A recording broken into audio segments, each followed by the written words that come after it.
ಒಂದು ಊರಿನಲ್ಲಿ ಒಬ್ಬಳು ಅಜ್ಜಿ ವಾಸಿಸುತ್ತಿದ್ದಳು. ಅವಳಿಗೆ ಒಂದು ಹುಂಜ ತುಂಬಾ ಪ್ರಿಯ. ಪ್ರತಿದಿನ ಬೆಳಿಗ್ಗೆ ಆ ಹುಂಜ ಕೊಕ್ಕರಕೋ ಎಂದು ಕೂಗಿದ ನಂತರವೇ ಸೂರ್ಯೋದಯವಾಗುತ್ತದೆ. ಊರಿನ ಜನರೆಲ್ಲ ಎದ್ದು ತಮ್ಮ ಕೆಲಸಗಳನ್ನು ಆರಂಭಿಸುತ್ತಾರೆ ಎಂದು ಅಜ್ಜಿ ನಂಬಿದ್ದಳು.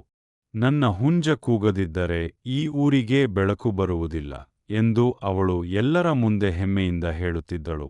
ಆದರೆ ಊರಿನ ಜನರು ಅವಳ ಮಾತಿಗೆ ಹೆಚ್ಚು ಗಮನ ಕೊಡಲಿಲ್ಲ. ಇದರಿಂದ ಅಜ್ಜಿಗೆ ಸಿಟ್ಟು ಬಂತು. ಸರಿ, ನನ್ನ ಮಹತ್ವ ನಿಮ್ಗೆ ಗೊತ್ತಾಗಲಿ ಎಂದು ಒಂದು ದಿನ ಅವಳು ತನ್ನ ಹುಂಜವನ್ನು ತೆಗೆದುಕೊಂಡು ಬೇರೆ ಊರಿಗೆ ಹೋಗಿಬಿಟ್ಟಳು.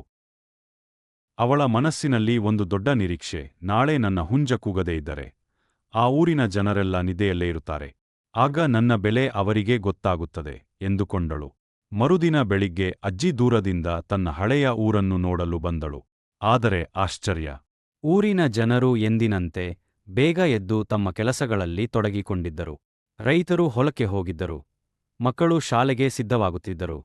ಮಹಿಳೆಯರು ಮನೆ ಕೆಲಸಗಳಲ್ಲಿ ನಿರತರಾಗಿದ್ದರು. ಸೂರ್ಯವು ಎಂದಿನಂತೆ ಉದಯಿಸಿದ್ದ. ಅಜ್ಜಿ ತಕ್ಷಣ ತನ್ನ ತಪ್ಪನ್ನು ಅರಿತುಕೊಂಡಳು. ಸೂರ್ಯೋದಯ ನನ್ನ ಹುಂಜದಿಂದ ಆಗುವುದಿಲ್ಲ. ಪ್ರಕೃತಿಯ ಕೆಲಸ ಪ್ರಕೃತಿಯದೇ. ನಾನು ಅಹಂಕಾರದಿಂದ ತಪ್ಪಾಗಿ ಯೋಚಿಸಿದ್ದೆ ಎಂದು ಮನಸ್ಸಿನಲ್ಲಿ ವಿಷಾದಪಟ್ಟಳು. ಆ ದಿನದಿಂದ ಅಜ್ಜಿ ವಿನಯದಿಂದ ಬದುಕತೊಡಗಿದಳು. ಕಥೆಯ ನೀತಿ: ಅಹಂಕಾರ ಮನುಷ್ಯನನ್ನು ತಪ್ಪು ದಾರಿಯಲ್ಲಿ ನಡೆಸುತ್ತದೆ. ನಮ್ಮಿಂದ